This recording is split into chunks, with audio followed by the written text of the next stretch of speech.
السلام علیکم. أعوذ بالله من الشيطان الرجيم. بسم الله الرحمن الرحيم. والصلاة والسلام على رسولنا محمد سيد الأولين والآخرين. مدد يا رسول الله، مدد يا سادة أصحاب رسول الله، مدد يا مشايخنا دستور إن شاء الله فارز أصحاب محمد فاعل مدد طريقتنا والصحبة والخير في الجميع. الله عز وجل بسم اللہ الرحمن الرحیم. هل يستوي الذين يعلمون والذين لا يعلمون؟ کیا وہ لوگ جو جانتے ہیں اور وہ لوگ جو نہیں جانتے برابر ہیں؟ وہ نہیں ہیں. جو لوگ جانتے ہیں وہ علم رکھتے ہیں اور رسول اللہ صلی اللہ علیہ وسلم نے ان کی تعریف کی ہے. لوگوں کو، مسلمانوں کو دین کی اتنی چیزیں سیکھنی چاہیے جتنی وہ سیکھ سکتے ہیں، کیونکہ کئی دفعہ وہ بنا جانے گناہ کر دیتے ہیں اور دوسروں سے بھی کروا دیتے ہیں. انہیں لگتا ہے کہ وہ کچھ اچھا کر رہے ہیں. اس کی سب سے بڑی مثال ہے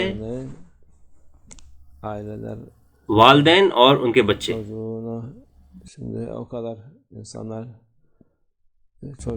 اتنے سارے لوگ اپنے بچوں کی خدمت کر رہے ہیں، اتنا زیادہ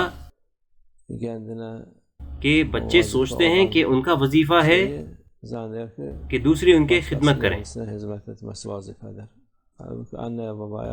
حالانکہ ان کا وظیفہ ہے اپنے والدین کی خدمت کرنا.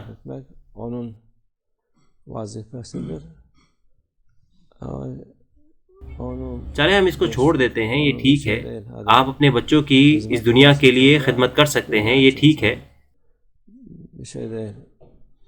لیکن آپ اس چیز پر سمجھوتا نہیں کر سکتے جو کہ اللہ عز و جل نے جس کا حکم دیا ہے.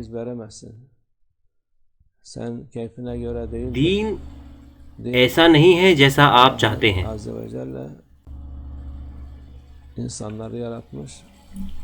اللہ عز و جل نے لوگوں کو بنایا،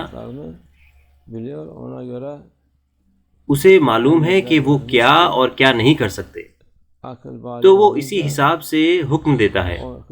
تو یہ جب ہے جب وہ بالغ ہو جاتے ہیں، یہ نہیں کہ وہ 18 سال تک ہو جائیں جیسے کہ یہ لوگ کہتے ہیں. جب انسان بالغ ہوتا ہے، یہ 12، 13، 14 یا 15 سال ہو سکتا ہے، تب یہ چیزیں فرض ہیں. آپ اپنے حساب سے نہیں کہہ سکتے کہ یہ بچہ ہے اور یہ نہیں کر سکتا. جو فرض ہے وہ کرنا ہے، آپ کو اسے فرض سمجھانا ہے. ماشاء اللہ آج کل کے چھوٹے بچے ہم سے زیادہ ہوشیار ہیں، انہیں سب کچھ معلوم ہے، لیکن جب عبادت کی بات آتی ہے تو وہ ابھی بھی چھوٹے ہیں. وہ سب کچھ کرتے ہیں، وہ سب کچھ جانتے ہیں آپ سے اور ہم سے بہتر. اس لیے ہمیں یہ چیزیں انہیں سمجھانی ہیں، ہمیں انہیں بتانا چاہیے جو چیزیں انہیں کرنی ہیں. یہ تو چھوڑیں، آج کل کے لوگ یہ کہتے ہیں کہ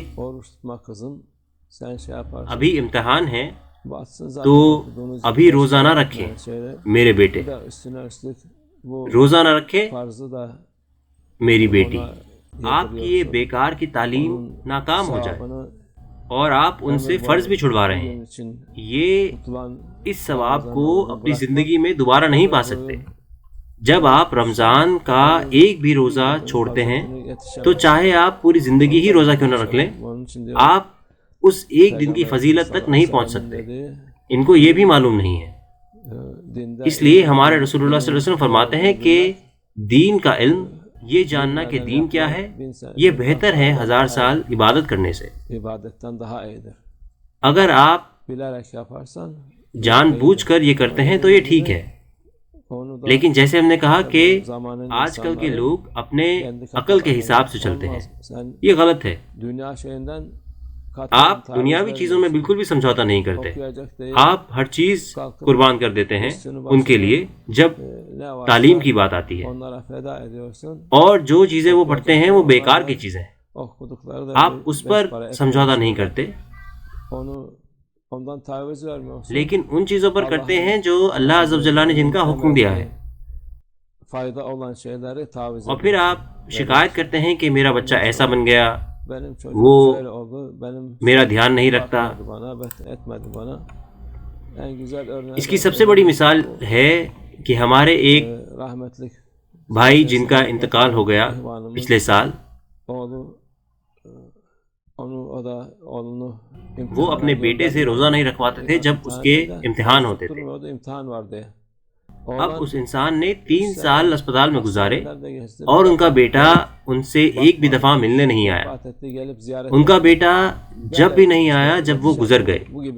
تو اس طرح کے ہو جاتے ہیں بچے اگر آپ ان سے فرض اللہ عز و جل نے جن کا حکم دیا ہے ان کو نظر انداز کروائیں گے اور ایسا کریں گے جیسا آپ چاہتے ہیں. یہ صرف ایک ہی مثال ہے، ایسی ہزاروں لاکھوں مثالیں ہیں. اس لیے ہوشیار رہیں. والدین کی تعلیمات بچوں کے لیے اسلامی ہونی چاہیے. آپ کو اس پر دھیان دینا ہے. آپ کو انہیں سکھانا ہے جب کوئی بھی چیز فرض ہے اور انہیں کیا کرنا ہے.